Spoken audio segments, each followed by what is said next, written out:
the reason why the hospitality industry, and this goes into the ethos of who we are at Sip Savor, is not just about managing calories and getting fed, but it's about how you make people feel. And I realized that I was genetically predisposed to enjoying making people feel great and enjoying what that was like. I just needed to fill in some gaps with how to create food and menus and the other aspects. And so I made it my mission at that point in time to work for people that could teach me.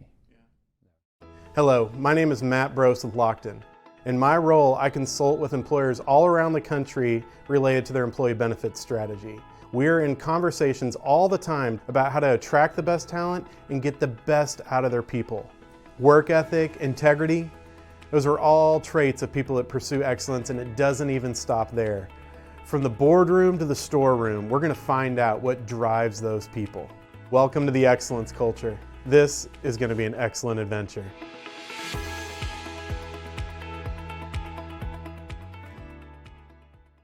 Welcome to the excellence culture.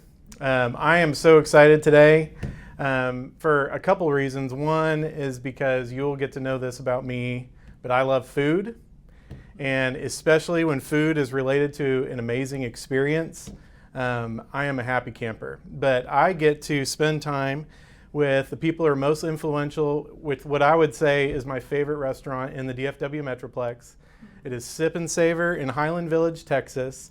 And I'm here and I get to spend time with the two owners and the general manager of Sip Savor. This is Jenn and Scott and Glenn. Thank you so much for coming. We're just gonna hear the story of Sip Savor. We're probably gonna go further back than just Sip Savor, right? But yes. But really excited. So thank you so much for coming in. Yeah, Yeah. I'm so glad to be here. I would like to first just kind of have you all introduce yourself and just share, you know, I would say mainly what's your role, because we're going to get into your story a little bit, but what is your role at Sip Savor, and if there's anything else you want to kind of share, that'd be great. Sure. But let's start with you, Jenn. So Jenn Sharrer, I am the kind of, what would you say, babe? I'm the wine expert, if you will. I'm in charge of all the sales and the marketing. I also helped create the design of the restaurant. And really, I am the maitre d' when it comes to talking to tables and really making sure that moms especially feel seen and valued when they're in our restaurant. Because we just don't get out enough, right? As moms, our priority is our family. Yeah. So I make it a point to go look at mom first and make sure that she's having the best experience. And then I focus on the husband and then the kids as well. But when it's date night, I'm honing in on mom first and foremost to make sure the time spent away from home and or on her date night is well spent, and she feels seen and loved by everyone from start to finish. Oh, I love that. That was a very good introduction, and I say you're doing a really good job at that because I know what you're talking about. Thank you. So Scott, why don't you introduce yourself? Scott Sharrer, so Jenn's husband. Just to kind of add to that, I think Jenn most clearly represents the DNA and ethos of who we are at Sip Savor. And so everything she said, absolutely, and then kind of just, if you want to look to see, hey, who is Sip Savor, my wife would be the physical representation of that. So I am the ops guy, finance guy, HR, paint walls, fix plumbing, just kind of make sure that the business operation is lined up with who we are and what we say we're going to do. And been so excited to open the brand and work with my wife, and it's been a blast so far. Yeah, that's awesome. That's awesome. Glenn?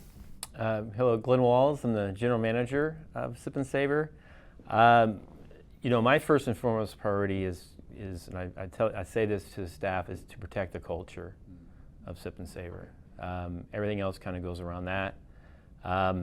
Work with Scott and Jenn, work through them to relate to the operations of the restaurant, directly oversee the service staff of the restaurant, and directly oversee the management of the restaurant, and be any kind of support I possibly can to everybody. And he also missed that he's family. Yes. He's not just our GM. I sense that, and very much. Glenn, you're very good at what you do. Yes, So, he is. thank you for the intro. We're going to get more into that. But I feel like Scott is kind of more the restaurateur of the group, Yes, correct? that's correct. And so, Scott, I like to take these interviews and I like to kind of go past, present, future, really just get into the story. I think there's a ton we can learn from it, right? Related to excellence, related to people, and that's my world. But I would love for you to kind of go back, and maybe we're not going to go all the way to little Scott, but let's go back to Scott, when just the restaurant world started to become part of your life. Okay. My grandparents owned a restaurant in college, and I had worked in restaurants, and that I think was the first time it became personal. Okay. It ultimately didn't succeed. They were really, really generous people, and as I look back, if I knew then what I know now, I would still be open, but just didn't approach the business side. And so shortly afterwards, I decided to make this my career. And so then just targeted different areas of the hospitality sector. And in doing that, just built my own appreciation for it in the Scott way. And then my own ideals of what I feel is the best way to do it. There's a spectrum, right? We've got just extreme hospitality on one side, and then you have extreme business on the other side, where it's just about making money. And there's some reality there. Yeah, right? and the reality is some people lean one way or the other, and the reality is you need both. Yeah. And so I've had some pretty remarkable opportunities to learn from some amazing businessmen, some amazing just clearly hospitalities in their blood, and then build my own ideals of what a hospitality group can and should do. And so that started with, I worked a little bit at Houston and Hillstone. I worked with Macaroni Grill back when they were a really great brand.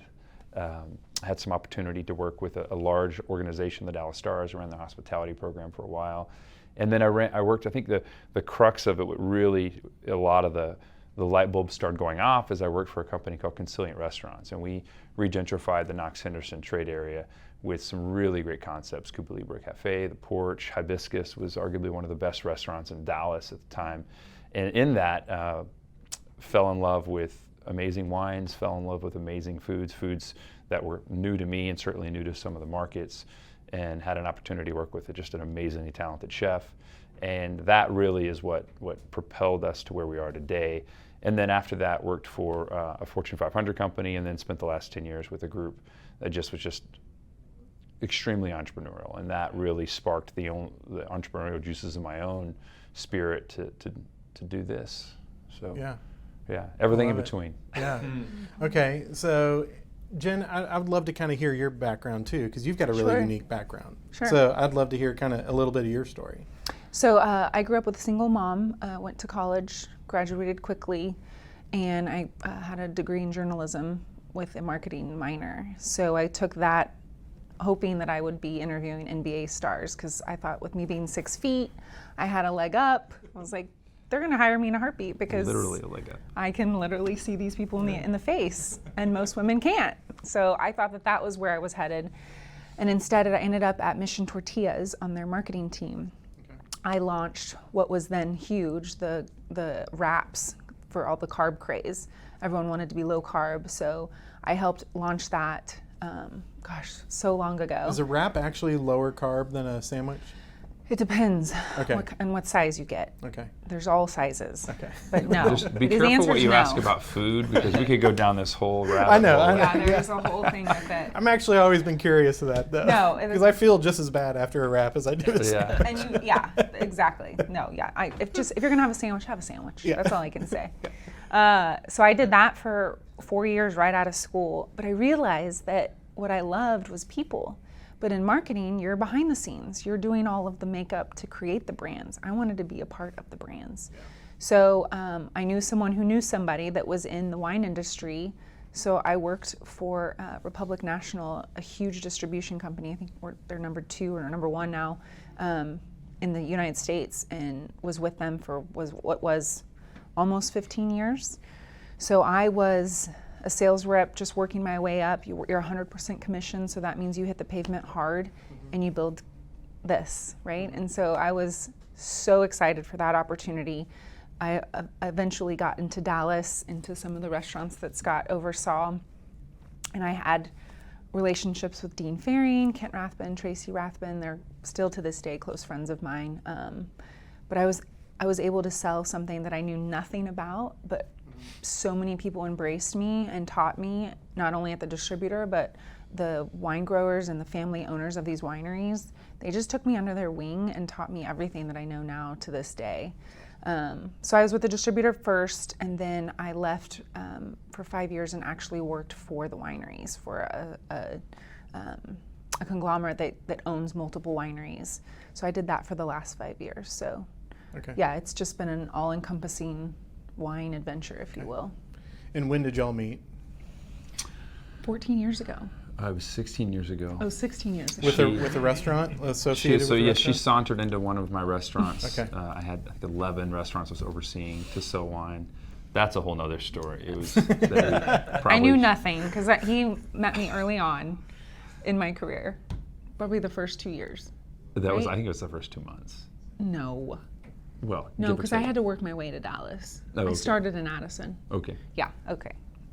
I did. Good I job. walked in. Good job. I walked in not knowing a lick. Like, you know, if you're a good salesperson, you can fake your way through anything. That's what I thought. I thought I could do really well. And she didn't fake it through with me. So I didn't. And I think it was kind of a kind way. I asked her to leave as she was presenting these horrible wines that were not good. Correct. And I asked her to grab a wine list on the way out, and if she was going to come back, to just present something that was commensurate with our food and wine program.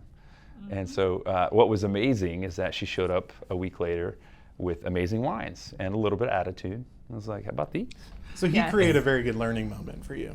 1,000%. Yes. Yes. And that, again, being 100% commission, the goal is to get 100% of the list, right? And so he told me I wasn't getting any. So I went back, did my homework, and came back and I almost got 100% of it. It was 100%. I yeah. got 100% of his business. Yeah. So And it then was, she begged me to date her, and that was like shameful, but I finally said yes. that's exactly how that went down. All right, so Glenn, I want to hear a little bit of your story too. And I'd like to also hear when you met them. So, but tell me, let's just go through your story a little bit. Okay. So when I was I was young. My father was in the commercial food business. So we're in the retail food business. My father explained that to me one day, what the difference was. But he was on the basically commissary side, the large like company side. You go in and you get break rooms, stuff like that. Well, he had two sides to his business back then. He had the arcade side, which we had these stand-up arcade games, and he had this huge like cooler with a bunch of old women in there making soups and sandwiches. And I always went over there to make the sandwiches and the soups with the old ladies when I was a kid. I mowed the yard to the business, and then I got to make sandwiches with it. So I was always, so early age, I was gravitated to making food, being around food. My very first job, I was 16 years old. I was a busboy at Chili's, I think the very first Chili's in Oklahoma City. That's when they had the red baskets and the cold glass mugs, and it was a happening place, right? And the sprinkles on the shakes and so forth. And those chicken tenders. Chicken Critters, they call them. They had like 6 items I think back then, but they were all handmade, and it was great. But then I did restaurants, all through a little bit of golf course in high school, but mostly restaurants. Now, my junior year in college, I actually wanted to drop out of school and go to culinary school because I was the first chef-driven restaurant I worked at. My dad kindly, he said, "You're going to be the first Walls to graduate college. Let's do that." And I said, "He said, if you want to do culinary school after college, go ahead." And lo and behold, got through college. Didn't do that, but kept in restaurants. Worked in hotels for 6 years. Recently I met with Scott in 2009. We worked. He and I met in 2009 with Nordstrom Restaurant Group. He was a regional manager then, and I was just interviewing for, at the time, a management job. And then worked with him at Whiskey Cake, and then I left Whiskey Cake to move back to Dallas. Opened the Cowboys Club at the Star. Then I was at Merido for 4 years, and then That's where I got to meet you. that's where we met. Yeah. And then then he presented an opportunity to me a few years ago, about 2.5 years ago, about this restaurant. Okay. I want to get into that a little bit later. Yep. So we're just going to kind of keep with the story a little bit. I would like to hear Scott, especially from you, did you have any kind of mentor or anything that is just a first person that comes to your head that you just learned a lot from? Yeah, about midway through my career, realized that it would be remarkably arrogant to think that I knew everything I needed to know. I may have thought that beforehand, and then just started interacting with people really, really talented, and started reading leadership books and realizing how important it was to get outside perspective, that someone that can look at you and be like, hey, you're headed in the wrong direction. And so his name is David Kim. He recruited me to work for Nordstrom Restaurant Group, which I really didn't know much about, and he's the reason why I took the job. I thought it was a kind of a step back in my career because I didn't know much about it, and they were restaurants operating within the retail stores, so it seemed kind of an afterthought, but it was an amazing 6.5 years. The Nordstrom family gave us basically blank checks to rebrand and grow restaurants. I traveled the country and had an amazing opportunity, but he was the one that he didn't just correct me when I was wrong and give me goals. He was on the journey with me, and he invested in me, and that was an unbelievable example he modeled for me that, hey, I loved this. I loved the people part of the restaurant group, and I was really great at developing people. But I would admit that even at the time, I didn't see it as investing in people, and he modeled that really, really well for me. And we're great friends to this day, and changed the way I looked at business. So I assume he knows what you're doing now. And oh yeah. That's cool. We've been back and forth in phone conversations, Yeah. and he hasn't made it in yet. So David, if you're listening, you need to hop on a plane and come Yeah. see. He lives in Seattle. It's it's just an excuse. Yeah, he can probably make it in. Yeah. Okay, and then when did you, just kind of doing this for a lifelong career, did you start realizing that's going to happen? Or from the very beginning, have you just been so in love with the restaurant business, the hospitality industry, that you just knew that this is what you were going to do forever?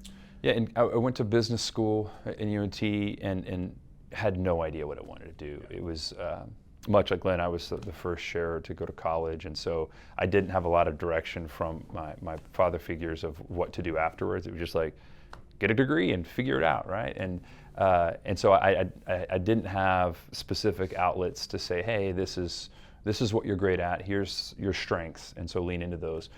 And so I knew I was good at it, and I had been doing it. So my plan was I'm gonna get a job in the hospitality industry, and then I'll kind of figure it out. I'll see what happens. And it was a few years in that I realized, well, let me backtrack. One of the reasons why is that I didn't really take it serious as a career. I thought, go to college, become an architect or an engineer, or important jobs. And I hadn't looked at the hospitality industry as a really serious career. But I knew I didn't want the other things, right? And so a few years in, I just looked at myself in the mirror and I'm like, man, you're pretty good at this. You've seen success. People need to eat. They're always going to need to eat. So at some level, this industry is never going away. But more importantly, the reason why the hospitality industry, and this goes into the ethos of who we are at Sip Savor, is not just about managing calories and getting fed, but it's about how you make people feel. Mm-hmm. And when you do that really well, you get people, right? Mm-hmm. And if you do it all, like the atmosphere and the food quality and the bar program, and you make people feel great, you've got a winner. And I realized that I was genetically predisposed to enjoying making people feel great and enjoying what that was like. I just needed to fill in some gaps with how to create food and menus and the other aspects. And so I made it my mission at that point in time to work for people that could teach me. Yeah. Well, I think what you were saying there in terms of the experience really allows me to kind of shift gears and really start talking about Sip and Savor. For me, just to kind of introduce the idea of Sip and Savor to the audience, to say Sip and Savor has been a blessing to my family is a massive understatement. We've gone through a lot of really challenging times as a family, losing some really people that we love so much. And at a unique time, you all opened. And I would say the times that we've had going to your restaurant, we leave almost kind of healed, So certainly fed well. But you guys create not only the most amazing food that, but you create an experience that, I guess to say it again, is just kind of healing. and you feel like you're in your living room. I would say that's that when Jess and I are sitting there talking, we're like, man, it just feels so comfortable in here. And so much of it has to do with the hospitality I'll bring to the table, the ambiance in the room, the food, etc. So I would love to kind of start first, talk about the concept of Sip and Savor. If you were to explain the concept in a technical way to somebody or whatever, what would you say? So we knew that the location of where we are was the area we wanted to be in. We didn't exactly know that specific spot, but we knew that was a really great intersection of a few different cities where there was a high density of cultured people who could appreciate wine and great food. And as we loved to eat out, and we would catch ourselves driving to Dallas for specific dining experiences. And so the thought was, let's create a restaurant that people don't have to drive to Dallas for, where the ambiance is really, really trendy and fun and high energy. The cocktail program is unique and thoughtful, and the wine program is something that's just not seen. And then obviously food that is interesting, evolving, elegant, and all of those things. And so as we started eating around in the area, we realized that nobody really had a wine list that I would call spectacular. There's some amazing restaurants around there, but had really gone deep in a wine list to introduce people to European wines and South American wines, and then take the time to educate. And so we wanted to create an experience that was similar. Gin is a huge part of that. Huge. Kind of the main part of that. Yeah. I would say. Yeah. It's been the most fun, though. It's your passion. Yeah. It is my passion. Yeah. And so we part of our dating experience was highly centered around Napa Valley and Sonoma and wine country, as she was in the wine industry. And so she would say, hey, I have a trip to go to Napa, I want to come. Sure, yeah, I'll hop on a plane and do that. So we would go multiple times throughout the year. And what We even found, got married in Sonoma, in Santa Rosa, on top of a mountain. We did. I got married in Arlington. There you go. Very Arlington, similar. Texas. And so we realized there's a romance to wine country that wasn't being represented well, really in Dallas, but specifically there. And so we wanted to create a restaurant that represented the feel of Napa Valley, Sonoma Valley. We now know Oregon and wine country, and just create a romantic, elegant restaurant experience that was female-driven, and then operated around, like I said, a innovative food menu and a really deep, really thoughtful wine list. Well, I hear you say female-driven, but I love it. But I think I might love it because my wife loves it so much too, right? Yeah. Well, that's it. Yeah. The woman ultimately decides where dinner is, right? And so, to this day, I'll always stick by it. I spend a little more money than I should have on the women's bathroom, but Okay, I wanted. we just need a lot more money. Yeah, A I've lot. heard. I haven't seen it, but I've heard. But for that purpose alone, because Yeah. I want women to feel seen and loved, and there's little details, so much so that the bathroom, you could eat dinner in there. People just love it. Yeah. They just love it, right? And so that for us was a moment for me, even more so, like, we got to get this right. Like, if we're going to be women focused, the bathroom is key in that. Okay. So here we are. So when was this starting to kind of roll around your head, Sip and Savor? 5 years ago. Yeah, 5 years ago, we were. I took off from DFW and landed in Houston. I had already taken off from California, was landing in DFW, and I landed to a slew of text messages from my wife. Her flight was canceled, and I need you to pick up the kids. To which I replied, I just landed in Houston. So we scrambled. We had one of our parents pick up the kiddos and figured it out. But it really made us stop and realize, what are we really doing? And so often, I think people, they climb the corporate ladder. We're both extremely competitive. Just get on the sand volleyball court with us, you'll find out. And so we were just driven to succeed. And what's the next step? And for me, I knew I had my laser sights set on what the next step was going to be for me. And same with Jenn. So we just paused and said, what does this look like? Like, how many homes should we own? How many cars can you have? And what's our purpose in all of this? And so a lot of prayer and a lot of thoughtfulness about what that looked like. And we realized, I'm building relationships in Tampa, Florida, and Houston that really, in the grand scheme of things, aren't going to be lasting. I'll meet a customer and connect with them and probably never really see them again.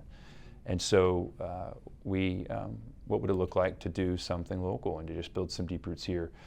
And a lot of thoughtfulness, because we had amazing jobs, no reason to leave either one. And so it was in retrospect, I wouldn't have used the word at the time. It was a little scary. So we probably didn't hit the gas on it like we could have or should have. And then COVID happened, and that really, ironically, just sealed the deal. What it did for me was realize the 3 to 5 things I'm really, really great at: casting vision, motivating, energizing, and empowering people, building teams. That's really what I've been doing really, really well at a high level for my whole career. And so we decided to jump in, and that was when we started planning it really seriously and looking at real estate locations, putting together the company and branding and so forth. So about 3 years ago. But Yeah. heavily praying and talking Yeah. through it with friends and family to pray for us was Yeah. 5 years Yeah. ago. So we had concept. Sounds like maybe location was kind of the next thing y'all were thinking about. I'm sure you had Glenn in the back of your head too. Oh, yeah. Yeah. I think that was actually Um, first. Well, I knew that if we didn't want to live at the restaurant and Yeah. truly wanted to build a team, I needed to have a rock star GM. Yeah. And so I've had an opportunity to work with some really amazingly talented people, but there's nobody in Dallas that's better at this than Glenn Walls. Yeah. Like his care and attention for, the word excellence in a really real way. Like, what does it look like to be excellent at folding a linen? He spent 2 hours in pre-opening, like, on how we're going to fold the linen. I had a little tear in my eye because it's that level of detail that matters. Yeah. And then put together a training His weakness class. is that he almost cares too much. Yeah. That's it. Well, and where you can lose people, right, that Yeah. care right in the middle, Yeah. that think that that's excessive, and really it's not. Because the standard that we're setting is we really want to disrupt the expectation of suburban dining in a whole different way.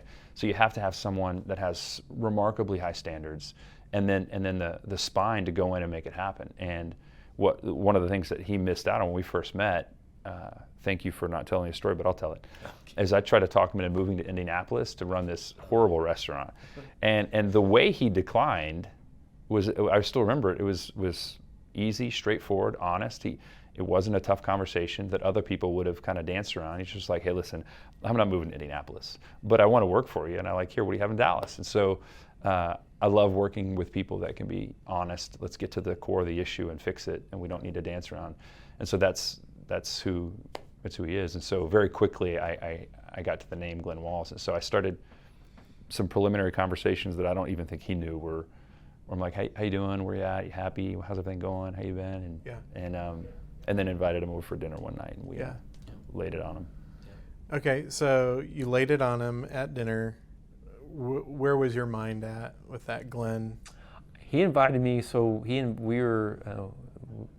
were in the same men's group with church, and he invited me over a little bit early for dinner. I'm hosting the guys for dinner, and he said, "Why don't you come over a little bit early?" And I said, "Cool." So when I walked in, I'm sous chef mode. I'm ready to go. I'm like, "Okay, man, I'm here. Let's go. Give me a chop." He goes, "No, I got it." He goes, "Just hang tight." And he was making steaks that night, but he had everything's ready. And I'm like, okay. So he walks around, he grabs his tablet and opens up the tablet and shows me the presentation and walks me through the deal. And he said, "What do you think?" And I said, "Man, but I even hesitated. And I said, if you open a hot dog stand, I'm in." Yeah. Not even hesitating. Yeah. Yeah, you told me that too. Yeah. Said, this is a guy, if he opens a hot dog stand, I'm in. Yeah. So that's cool. Did you have any reservations, or you're pretty committed from the very beginning? The reservations I had was, yes, not with the project, but self-internalization, self-reflection. Any kind of change. Yes. There's some reservations, right? I mean, I was happy at Merido. Yeah. I was happy. I mean, the family there, it's like a family over there. Very close relationships. We have today. I mean, I have still some members still drive across the city to come say hello and support. Yeah. It's very humbling. Well, it's an easy thing to do when it's that good. Yeah. So, okay, so you probably are all involved in building the team that is there now. One thing I would say is that, I was trying to really think about how I can describe your team, because we all go to restaurants all over the place, right? And I feel like when I'm being served at Sip Savor versus other places it's like, you can just tell that's an hourly person that's just clocking in, clocking out. They might still do a good job transactionally, but like your people, like it just seems like everybody individually has a passion for what they do. And so you've obviously built a really special team, and I'd love to hear that process, you know? So I'll say this, is that anybody who chooses, and does they make a choice to walk in any restaurant or any food service establishment and chooses to find employment has a huge heart already. Yeah. They have it, whether they know it or not, and it's our job to draw that out. Yeah, And that's self-realization. You know, we pre-shift this all the time. I mean, they'll look at me like I'm crazy, but I'm like, your heart is so beautiful. Like, you have such a beautiful heart. Like, I mean, let's you guys come in and you give yourselves to strangers. I mean, Yeah. that takes right there just the heart of loving somebody, of giving. There's not many industries that openly do that in a real-time setting. I mean, it's real time. You feel it. There's a connection. You feel it when somebody's upset. You feel it when somebody's, you know, you're making memories. Yeah. And to voluntarily do that, it's really cool. Yeah. So That is really cool. There's a grace. I mean, I don't seek perfection with the staff. I just seek care and intentionality. If they do that, and just I always say, just care, just care, and Yeah, it goes a long way. You know, this, and I was talking to y'all about this before. This word excellence is a big word, right? And it's been used in a lot of different forms. And I continually want to say, like, what I think about the word excellence is about what you just said. Like, probably an extreme care, right? You can have care, but then you can have excellence. But it doesn't mean perfect. 100%. We all know we're not perfect, right? And we're not going to be. Okay, so what was that build-up of that team like? Because, you know, me in the talent retention and world and in the recruitment world, I mean, getting good people is a very hard thing these days. And so, Glenn, I would assume you were very involved in that. I'm sure everybody was involved in that. I'd love to hear what that process is like in opening up. A lot of interviewing. Yeah. A lot. We worked at it. I mean, we got our names out there. We worked at it. You had some people that moved here, right? From out of state, Yeah. right? Our sous chef moved from San Diego. Yes. Yeah. One thing that, you know, this is a big project. I mean, it's a big restaurant. I mean, when I say big, it's square footage, production wise. There's a lot of people in that building. What we made a decision to do is there are some times people will have that gap of attrition, right? Let's say a 15 or 20% gap. We didn't do that. We say we need an X amount of employees. We're going to hire that many employees, right? Because we're going to try to do our best, everything we can to receive them and to train them as best, like just retain them. Yeah. It wasn't more like a turn and burn kind of thing when you go into projects like that, and maybe a harsh kind of phrase, but it's you know, if they can't, you know, through day 3, if they can't make it, then we're going to part ways, right? It wasn't as, I guess cutthroat's the better phrase. Yeah. It wasn't as cutthroat. Yeah. It was more like, we're going to receive these people. It's going to be a family-oriented, guided journey together. Yeah. And if you want to be a part of it, let's go. Yeah. Right? And that's I mean, excellence is a hard thing to keep up, you know? So I'm sure it's a continued challenge. I will say this. Yeah. I don't think there's a whole lot of 21 and 22-year-old young adults who know what a sans-serre is. and I didn't even know what a sans-serre is. I've been in the business 31 years before I started working in this restaurant. So I know what a sans-serre is today, and our staff knows what a sans-serre is today. Well, I don't know what one is. Well, Jenn will be You'll happy. taste one next time you come in. Well, on that, if I can interject, is that one of the big goals of Sip and Savor was, I mentioned the word disrupt, is to disrupt the expectation of suburban dining. Yeah. And what I've seen over the past 10 to 15 years is this fairly rapid decline in the guest's expectation of what hospitality looks like. There's been a huge growth of restaurants all across America. And so, to Glenn's point, a lot of restaurateurs hire just, do you have a pulse? Have you ever eaten in a restaurant? Great, come on in. And then what you get is people who don't either align with values, align with the concept. So we were really specific about what is your heart? How do you get to talk to us about something that you really care about and an experience that you had? It was difficult and you just cared enough to finish it and finish it well. And some of the people that we hired that were servers, they had never served a table before working for us. But we knew we can teach you where to put the fork. We can teach you what sincere is, but I can't teach you to care, and we can't teach you to have excellence in your mindset. So if we find that, we'll grab onto that and then teach you the little details. And that was our goal, and I think Glenn did a remarkable job of finding those people. Yeah. He hired 95% of the people that we have today. I don't really think I don't look at you need to fill out the application, of course, and you do some kind of referral there, but I very rarely don't focus on the application. Yeah. I mean, I may look at some availability or something like that on there, hiring towards the needs of the business, but the rest of the time it's a conversation. Yeah. It's a conversation. Yeah, that's good. Okay, so let's talk about the location a little bit, because when you walk into Sip and Savor, your senses start going. And so I would love to hear from Jenn, because I know you were very involved in kind of the overall design of the place, correct? Mm-hmm. Where was your heart with that? What were your thoughts around that? Well, like Scott said, we came from the love of wine country. And so we would start taking a lot of pictures of vineyards that we loved, but in particular where they host you, the homes. They look like homes and they feel like homes. And so Scott and I were we were honing in on that the most, because so many restaurants, they feel and look like a restaurant, and we just didn't want it to feel that way. I personally wanted it to feel more residential. And just the color palette, the design, we were both like this, it has to be open and has to be airy. It can't be this enclosed with walls everywhere where people can't see what's happening. And so we started just taking a ton of pictures at the vineyard sites and then restaurants that we absolutely loved in Napa and in Sonoma. And then the rest went from there. But I wanted unique pieces where people almost thought that they could have it in their home, just from our light fixtures to the colors palette of the booths. I think the biggest draw is that vintage room, the private dining room in the back.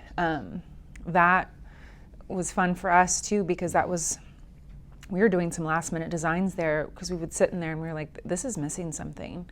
So then we added wallpaper. We're in bed, about to go to bed, and I was like, I feel like we're missing something. And he was like, well, then what do you want to do?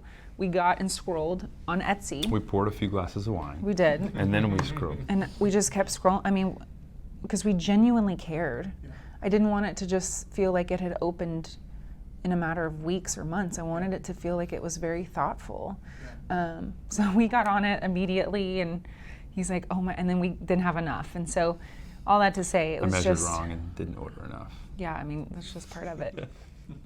But we just wanted, and to this day, when guests are always like, well, where did you get this? And I tell them, like, it's all residential. It's CB2, it's Etsy, it's places where they can go purchase for their home. It's not commercial pieces, other than a few big pieces. But yeah, we just wanted it to feel like home. Yeah. The moment you walked in. Well, it does. It does. And that room where you have private events, I hosted an event with all the Young Life leaders in there. Mm-hmm. And I tell you, like, there was a lot of people that didn't know each other. We go into that room, it creates this kind of vibe of comfort and ease, and next thing you know, everybody leaves and it's community.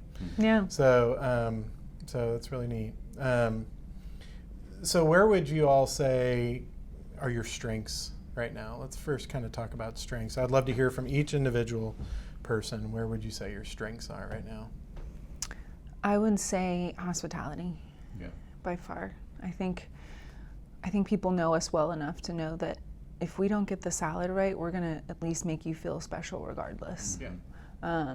Or if the wine temperature isn't to your liking, we're gonna get you a new glass. If you're celebrating something, we're gonna make sure to point that out. Like, I strongly believe, and I hope that any guest that walks in that door, from the moment that they walk in back to the being seen, hospitality is the number one thing. And I tell everyone that, like, we might not be perfect when it comes to food or wine temperature or whatever that may be, but we will always get it right. We will make sure that you feel very good about the money you spent and the time spent away from home. Yeah, it's awesome. How about you? Yeah, I mirror that. Hospitality was our number one goal. Like Jen said, I don't think anybody expects a restaurant to bat 1,000 with food, and you want to get as close as you can, and that's Glenn and I's goal. But you can bat 1,000 with hospitality and how you make people feel. So I think that being our number one goal, I think we've done a great job with that, and that'll always be our number one focus.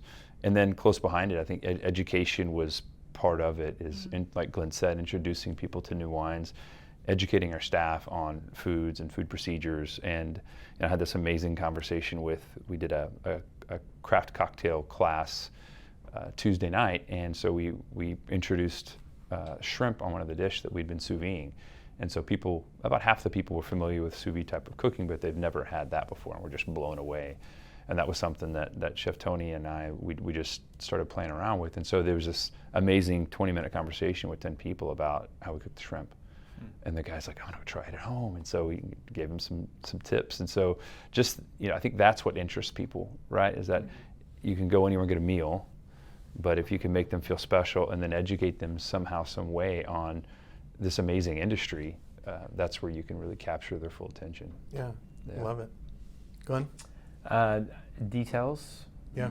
I love details. You are a detail person. The importance of details is something I try to encourage the team to understand. And then as far as the management team, just create an environment where they're always thinking ahead. They're always thinking about the next thing. Never really, always asking them questions like, what do you think about this? What do you think about this? How can we make this better? Things like that. I mean, it's like every little detail creates just an environment. I mean, if a restaurant's done well, it's just like a whole, you get encapsulated in it, and you get lost in it, right? Yeah. And it goes even down to how the servers tie in their apron. Yeah. It really does. Or the placement of the fork is, Yeah. But we don't make it too stuffy, but like I said, don't make it too stuffy, but it's not.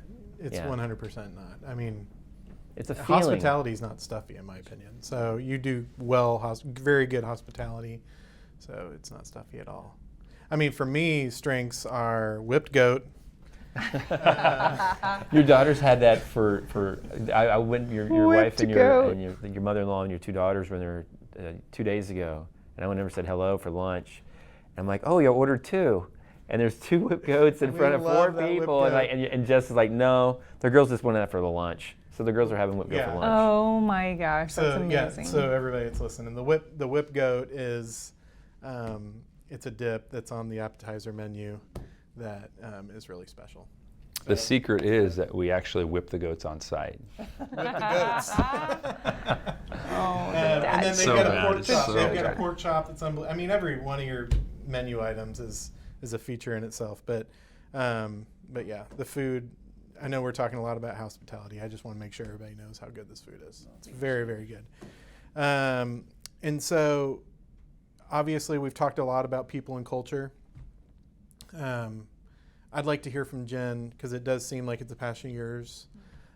When you think about the culture toward your employees, can you just kind of explain your heart around that, what you're trying to do there?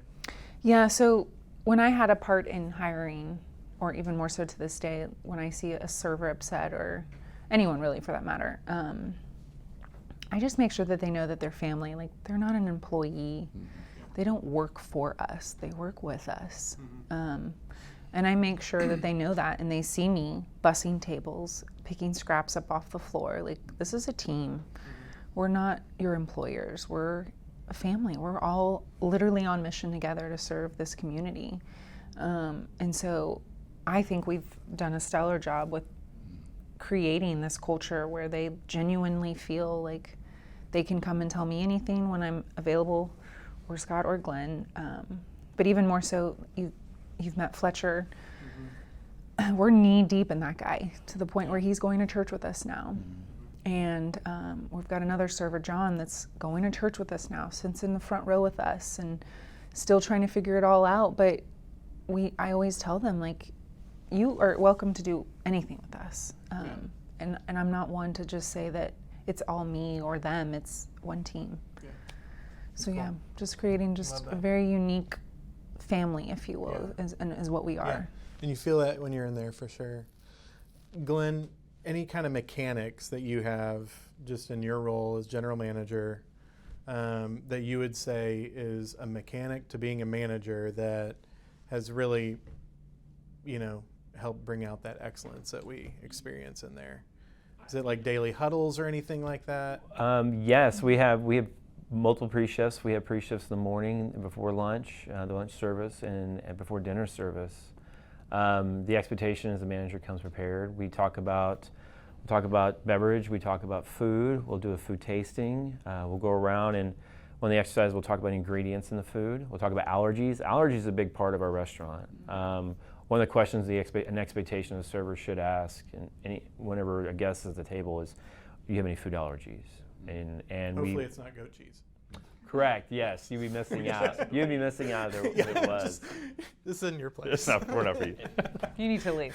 Yes, I mean, another thing too, I mention, like, we set the standard of the expectation of how our staff should be. I mean, how we handle our guests, how we communicate, how we are honestly how we our self-care. I'm going to say it, we encourage that with the staff, is that this is a serious restaurant. This is a fun place. We want it to be fun, but it's a serious place. Yeah. And we take it seriously. And we're going to do everything we can. And I've worked in a lot. I've worked in a lot of places, and the amount of education, continuing education. Jen's going to be teaching a 2-hour class and a week and a half over wine to recalibrate and go in momentum in the fall season. 8-9 months into this. And we're going to continue to invest in education and spend time with our staff in order to learn how to not only help their financial status, right, to help but also create an experience for the guests. Yeah. Love it.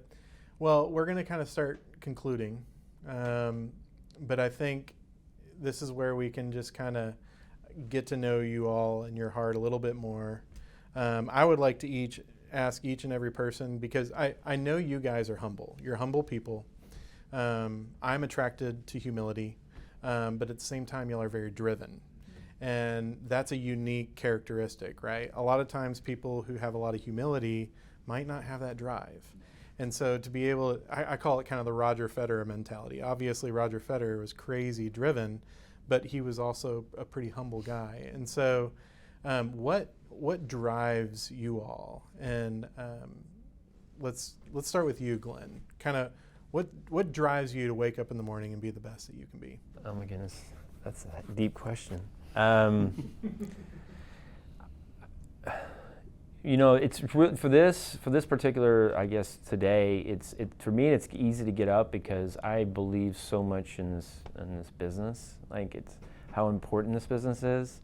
I've always been like a person that, man, that's a deep question. I've always been a person that, I wouldn't say I'm not the most, I'm pretty competitive, but I don't think I'm on their scale of competitive. I just have this within me of just doing the best I can for my expectations. I'm my biggest critic. I'm my biggest challenge every day. Like, my mind. But why do you think you're like that? Man, I don't know. Okay. I really don't. Okay. I'm just am. We might have a follow-up at some point then. Okay. To talk about it. Yeah, I just, I don't know, think part of my... Do you have a mentor that maybe was back in the day? Well, was it your grandfather? No, my father was definitely, Okay. personally, my dad was my hero, my mentor. This guy here next to me is definitely evolved, and he's definitely that as well. He's very, very special to me. Had some good people in your life. Yeah, I just want to I have this innate ability, and I just don't want to let people down. Yeah. And that really just drives me. I don't think he knows any other way. Yeah, that's good. How about you, Scott? I've been on this journey for about 8 years. Like, what does it mean to be excellent and then not allow the pursuit of that excellence to occupy every part of your life? You see it with so many, what would be famous people where they've attained really enormous goals, and people say, wow, this person's successful, but their personal life's just a train wreck, right? And so for me, it's about purpose. Like if I'm going to, I really don't, I don't know how to do something halfway, right? And so I've been on a journey of, if I know if there's a really great purpose for it, then not only will I do it the best I can, but then I'm just never going to give up on it, right? And so we just created a purpose around this. And so each day, when you have a very clear goal of what you're trying to achieve, and it's not like, let's make as much money as we can. When you have that purpose, it's easier to just jump right into it. And so I think we did a lot of like visioning of who are we, what is this hospitality group going to be like, what are our roles in that, who do we want to surround ourselves with, and I'm really proud of what it looks like a year after that. And so it's like, it's so easy each day. And I think you could answer it that way as the leader, but a server could answer it the same way, the purpose side of things, et cetera, too. So that's really good. Hope that's so. Really good. Jen? Mine would be my family, my kids. Okay. We just had vacation, and the ability to take a vacation, to step away and just take a breather is amazing. But also, like, I want them to see that we fought for something much bigger than ourselves. Yeah. I want them to know that mommy's home in the summer, which is amazing, but come when school starts, like it's go time. Like and mommy's going to work very hard so that when our daughter wants to play for a what's it called, club volleyball team. I'm in that. Yeah, like I want her to know that there's resources that have to come for you to do that, right? And so, and the flexibility. And I try to remind her of that every day when she's like, but I don't want you to leave. And I'm like, I promise you that we're doing this for you. We're not doing this for us. I never was given this opportunity, right? But as a child, my mom worked 8 to 5, the same job. I want her to see that there's so much more to working, if you will. And we're able to serve people in doing that. And so my kids are my purpose. My family is my purpose. That's good. So what does the future look like for you guys? Oh. You got any dreams or anything going on right now? Yeah, we're trying to hold it loosely because we really, we'll never be done with this Sip and Savor. We're going to refine it and constantly evaluate how we can be the best that we can be. We'd love to open up another one, so God willing, we'll get a chance to do that in another affluent market and go. We have some pretty cool ideas for some other brands. We've had some opportunities to help manage some other properties, and so we're just, through the perspective of how can, excellence in the way of caring for what is in front of us the very best we can, that is Sip and Savor for right now. And so with that as a priority, then how do we layer in other things that don't distract from that and add to it? And that's our goal. So I know it sounds kind of vague, but too like often stewardship. Yeah, I think too often people are like, we're going to open a restaurant, and then like we're going to open up another one, and then 2 years later, and by 5 years we'll have 10. Which it's great to have those goals, but man, it's a ride. It's a roller coaster ride. And sometimes the loop comes and you didn't see it coming, and if you've already signed lease number 2, well that loop just got a little crazier. So we're just trying to be thoughtful about what it looks like without out-kicking our coverage. Because it'll very quickly, our number one goal of hospitality could just vanish. And we won't allow that to happen. Well, and the truth is we're just 8 months in. Yeah. We're just getting our feet 8 months. to the ground, right? So we still have a long ways to go, and there's a ton of community that we haven't got to meet yet. Crazy 8 months, huh? Yeah. Oh yeah. Crazy. I've never done this before, and I'm like, woo. Crazy. You're rocking it out, though, baby. Yeah. You're great. Putting my seatbelt on every day. Y'all are doing so good. And so thank you, too, for being in Highland Village, right? And even everybody that lives within, gosh, who knows, needs to go to Highland Village and check out Sip Savor. It's a good experience. It's very worthwhile. And any kind of final words that you want to leave at all? I would just always ask, and I'd say this to everyone that I meet, I would love to meet you. Yeah. So when you come in, like, just ask for Jenn, and most of the time they're going to be like, do you know Jenn? And if you don't know me, that's okay. Like, I would love to meet everyone that walks in that door at some point. Yeah, I would say the same thing. Just ask for me when you come in. I'd love to shake your hand, hear about you, tell me your story, how'd you get here, and then how can we serve you? Yeah, that's great. Glenn?